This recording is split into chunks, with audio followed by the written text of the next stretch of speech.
You gonna tell us where you're going? We knew Olivia was taking time off to go do movies, which was great. We wanted to give Olivia the opportunity, so we worked alongside with her to give a mystery element to why her character was no longer on the show. At the beginning of season 7, 13 mysteriously disappears under the pretense of heading to Rome for treatment for her Huntington's chorea. But she seems more kind of skittish than usual about this decision. She's been lying to us all day. Well, have you tried? Both her phone lines have been disconnected. She's just gone. The circumstances of 13's absence are rather shrouded in mystery. And it turns out that actually she's done time, hard time. And House is the only one who knows this, and he has actually taken it upon himself to dig a little, but not dig enough. He still has a puzzle to solve. 13 is a sort of endless enigma to him.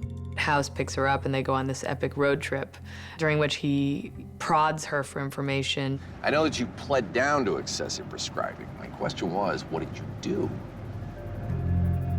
She throws him a few bones, steers him down the wrong track, and eventually unloads onto him with all of her emotional baggage and explains what's actually happened. 13 left Princeton because her brother, who also has Huntington's, is pretty far advanced in his symptoms and is actually dying. And they had made a deal earlier in life when their mother died of Huntington's that if they ever progressed to that state, that she would kill him. A mercy killing. And this euthanization is something that she is prepared to do as a doctor, but unprepared to do as a sister and a human being, really. I put in the needle, and he just got quiet. And it was over. It's a theme we've touched on before, and even when you do the right thing, even when you know it's the right thing, it's not easy. It's not simple. Nothing's simple. But she goes through with it as she hopes someone would do for her when the time comes. But her sadness comes from thinking that no one actually will be there to do that for her. One day, I will be that sick, and there will be no one there when it's time. He does feel a sort of empathy for her, and it is a very emotional episode. I will never forget filming episode 18 with Hugh. Hugh and I have worked together now for 4 years and had a few episodes where we did quite a lot of scenes together, but this episode was the first time where we really spent time together outside the hospital and got to kind of observe our characters getting to know each other and going through a pretty intense experience together. Definitely a connection between the two of them that wasn't there before. They've gone through something, both of them. They both have shown a little piece of their soul to each other. And these are two people who don't like showing pieces of their soul.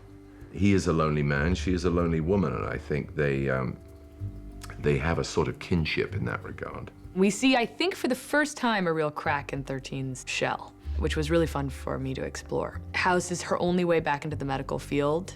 He gets her medical license back by pulling a few strings. But she's certainly very happy to be back on the team, happy to be a doctor again, but hasn't necessarily dealt with the darkness that she's been through. However formidable she appears to be on the surface, this is something that even she is probably not able to deal with, and maybe in some form or another does actually need House to exorcise this demon.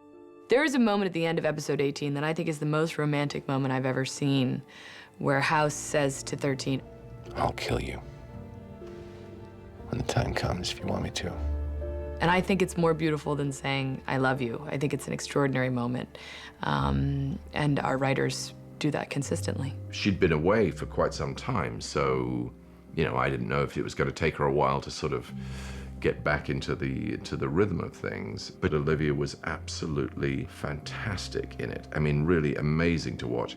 The day I got back on set, it was as if I had never left. It was so great to be back, and I think that, you know, I'm really lucky to be a part of this family of House. No matter how long the show lasts, no matter how long I'm on the show, it lives on, and I'm really proud of that.